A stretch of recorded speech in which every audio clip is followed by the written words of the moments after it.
MCA wa hapa na viongozi wenu wale wa county wameshasema hatutarudi hapa kila siku kuangalia watu ambao wanaathiriwa na maji. Manake hata ile mwaka mvua itakuja, si ndio?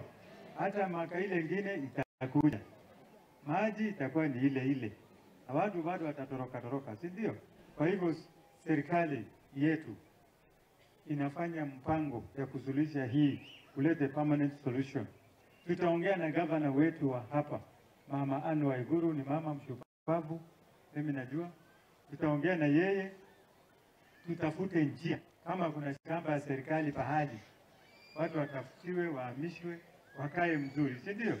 Kwa sababu watu hao hawatakuwa na amani, kwa sababu wako na watoto wa shule, wako na mambo mingi, mahitaji yao.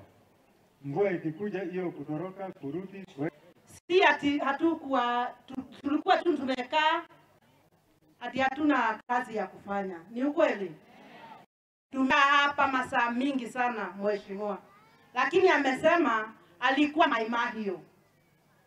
Alikuwa wapi?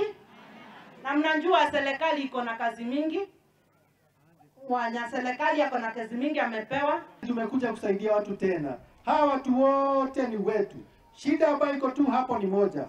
That trench, county government hata tunakuanga nayo, ni ngumu sana kutosha hiyo maneno. Wewe ukienda pale kwa president, kaa na yeye, mwambie kuna kijiji inaitwa Kianjanga pale Vigoko, mwambie akuje atufanyie kitu kidogo.